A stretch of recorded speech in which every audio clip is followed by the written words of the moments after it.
Good morning. In the last class, we have started NCR problem statement, that is n factorial divided by n minus r factorial into r factorial.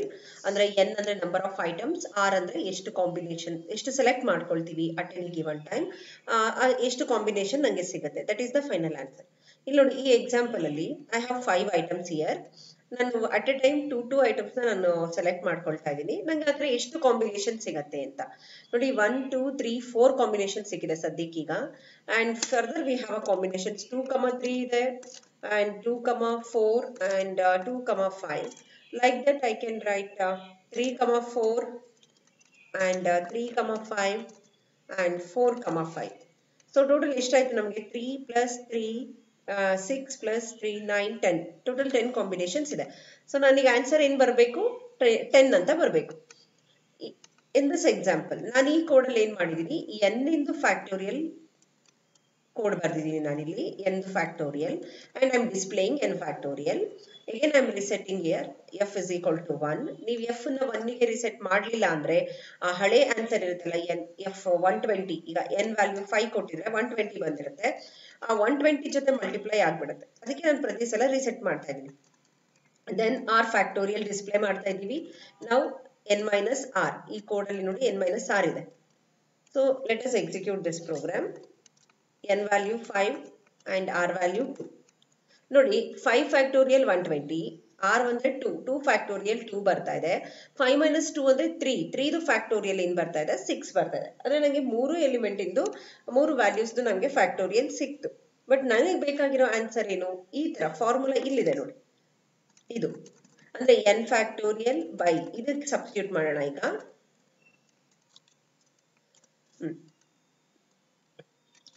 ಆದ್ರೆ ನಂಗೆ ಇಲ್ಲಿ ಏನಾಗುತ್ತೆ, ನಾನು f ಒಂದೇ memory ತಗೊಂಡು 3 ಕೆಲಸ ಮಾಡಿಸಿದೀನಿ.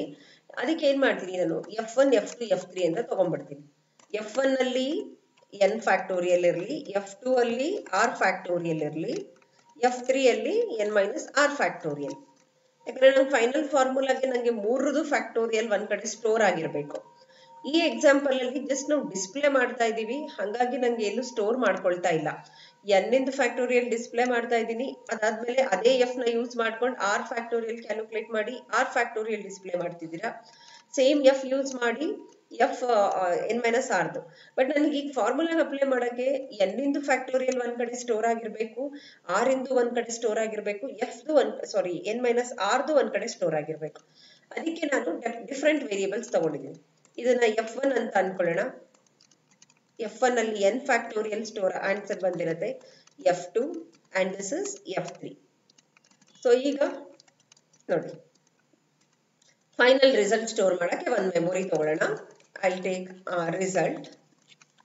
Okay, then ಇಲ್ಲಿ ಬಂದ್ಬಿಟ್ಟು result is equal to, okay ನೋಡಿ n ಫ್ಯಾಕ್ಟೋರಿಯಲ್ ಅಂದ್ರೆ ಯಾರ ಹತ್ರ ಇದೆ? f1 ಹತ್ರ ಇದೆ, divided by n minus r factorial r factorial ಯಾರ ಹತ್ರ ಇದೆ? f2 ಹತ್ರ ಇದೆ, f2 into f3.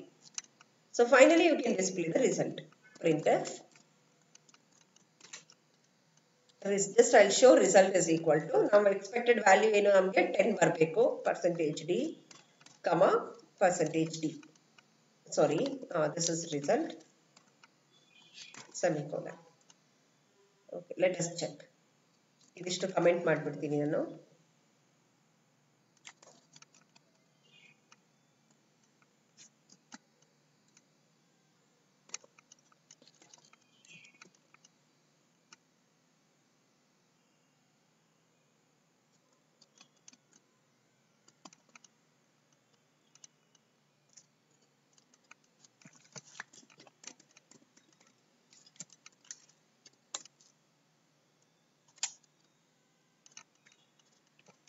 Okay, this is, it has to become f1, ಇದು f1 ಆಗಬೇಕು, and it has to become f2, this has to become f3.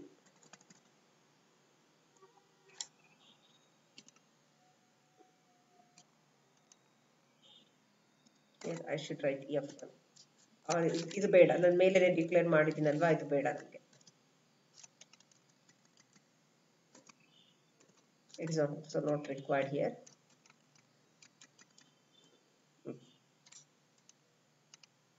I'll make it as comment.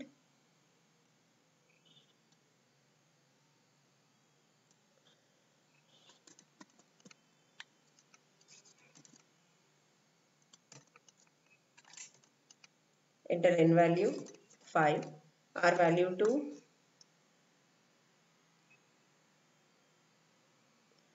something has went wrong.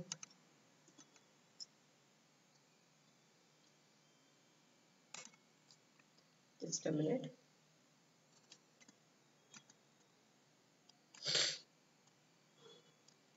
F2 I is equal to 1, F3 is equal to F3 into I. F3. Sorry, it has ಇಲ್ಲಿ 3 ಆಗಿದೆ ನೋಡಿ, F3 ಅಲ್ಲಿ 1 ಆಗಬೇಕಿತ್ತು, ಅದಕ್ಕೆ ನಿಮಗೆ wrong ಬರ್ತದೆ.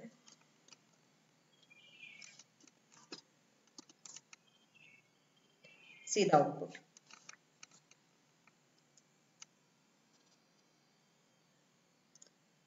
So ನೀವು manually calculate ಮಾಡಿದ್ರು ನಿಮಗೆ ಇಷ್ಟೇ ಬರಬೇಕು. ಈಗ ಸ್ಮಾಲ್ ನಂಬರ್ ತಗೊಳ್ಳೋಣ.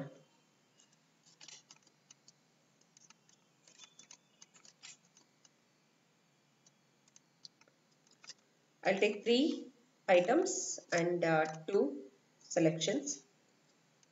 6 factorial divided by 2. 2 into 1. 2 3s are 6. So the result is 3. You will get a 3 combinations. But instead of writing 3 times for loop, if I write a function, it would be better. See here. ನನಗೆ 3 for loop ಹಾಕೋ ಬದಲು ನಾನೇನಾದರೂ user defined function use ಮಾಡಿದ್ರೆ ನಂಗೆ ಅಷ್ಟೊಂದು ಸಲ memory waste ಆಗಲ್ಲ, ಮತ್ತೆ ನನಗೆ ಅಷ್ಟು ಫಾರ್ ಲೂಪ್ ಹಾಕೋ ಅವಶ್ಯಕತೆ ಇರಲ್ಲ. ನೋಡಿ, ಇವಾಗ ನಾನು ಏನು ಮಾಡ್ತೀನಿ, ಒಂದು ಫಂಕ್ಷನ್ ತಗೊಳ್ತೀನಿ ನಾನು, ಇಂಟ್ ಅಂತ. Int fact, function name fact. ಈ ಫಂಕ್ಷನ್ಗೆ ನಾನು ಒಂದು ಇಂಟೀಜರ್ ಕಳಿಸ್ತೀನಿ. At any given time I will pass only 1 integer.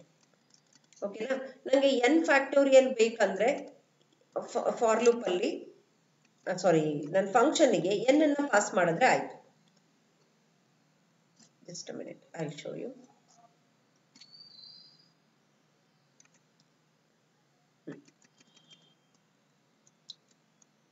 ಈಗ ಎಲ್ಲ ಮುಗಿದ ಮೇಲೆ ಹೊರಗಡೆ ಬಂದ್ಬಿಟ್ಟು ನಾನು ಒಂದು ಫಂಕ್ಷನ್ ಡಿಫೈನ್ ಮಾಡ್ತೀನಿ. Name of the function is fact. To this function I am passing one argument that is integer type. I'll take x ಅಂತ ತಗೊಳ್ತೀನಿ. ಓಕೆನಾ? ಸೊ ಫಸ್ಟ್ ನೋಡಿ, ಇಲ್ಲಿ ಇದೇ ಕೋಡ್ನ ನಾನು ಇಲ್ಲಿ ಕಾಪಿ ಮಾಡಿಬಿಡ್ತೀನಿ. ಒಟ್ಟು ಫ್ಯಾಕ್ಟೋರಿಯಲ್ ಕ್ಯಾಲ್ಕುಲೇಟ್ ಮಾಡೋಕ್ಕೆ ಒಂದು ಕೋಡ್ ಇರುತ್ತೆ, ಆ ಕೋಡನ್ನು ನಾನು ಇಲ್ಲಿ ಕಾಪಿ ಮಾಡಿಬಿಡ್ತೀನಿ. ಒಂದ್ಸಲ ಬರೆದ್ರೆ ಸಾಕು.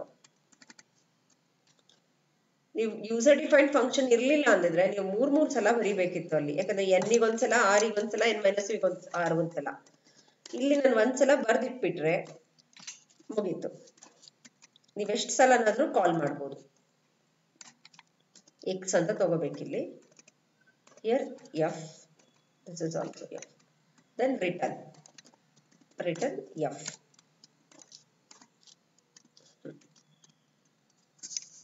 ನೋಡಿ, ಇಲ್ಲಿ ಏನ್ ಮಾಡ್ತಾ ಇದ್ದೀನಿ, x ಗೆ ಮೇನ್ ಇಂದ ಒಂದು ವ್ಯಾಲ್ಯೂ ಬರುತ್ತೆ, ಆ ವ್ಯಾಲ್ಯೂದು ಫ್ಯಾಕ್ಟೋರಿಯಲ್ ಕ್ಯಾಲ್ಕುಲೇಟ್ ಮಾಡಕ್ಕೆ ಕೋಡ್ ಬರ್ತಿದ್ದೀನಿ. ನಾ x ಗೆ ಏನ್ ಬರುತ್ತೋ ಅದರದ್ದು ಫ್ಯಾಕ್ಟೋರಿಯಲ್ ಇಲ್ಲಿ ಕಂಡುಹಿಡಿಯುತ್ತೆ, then it returns the result. ಇವಾಗ ಏನಾಗುತ್ತೆ, ಫಸ್ಟ್ ಟೈಮ್ ನಾನು ಯಾರನ್ನ ಕಳ್ಸೋಣ, n ಅನ್ನ ಕಳ್ಸೋಣ. ನನಗೆ n ಬೇಕಲ್ವಾ factorial, that's why. After reading this,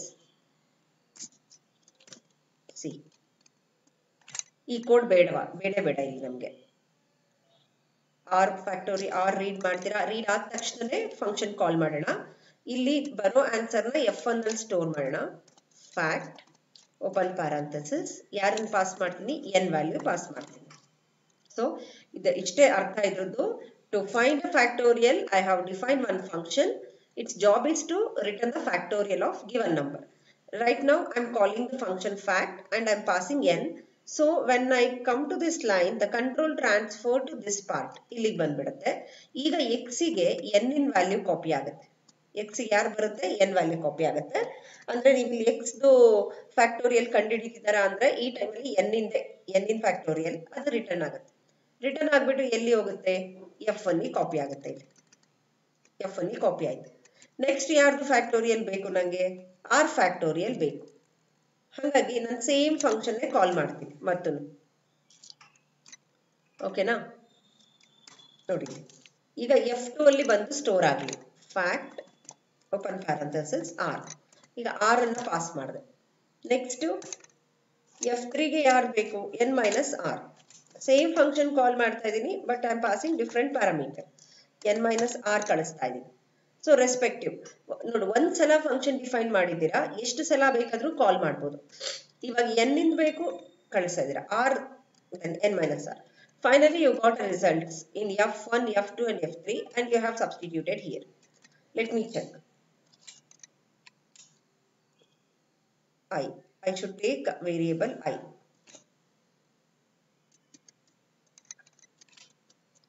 Okay, n value I'll take 5 and r value 2. So hope you got the answer. ಗೊತ್ತಾಗ್ತಿದೆಯಲ್ಲ? 360 ಬಂದಿದೆ. ಇದು ಫಂಕ್ಷನ್, ನಮಗೆ ಯೂಸರ್ ಡಿಫೈನ್ಡ್ ಫಂಕ್ಷನ್ ಇದು ಅಡ್ವಾಂಟೇಜ್. ಇದನ್ನ ರೀಯೂಸಬಿಲಿಟಿ ಅಂತ ಕರಿತೀವಿ. ನೋಡಿ, ನಾವು ಒಂದ್ಸಲ ಬರ್ದ್ಬಿಟ್ಟು 3 ಸಲ ಕಾಲ್ ಮಾಡ್ತಾ ಇದ್ದೀವಿ. So hope you got this program. Try to understand, and once you do without saying this, thank you.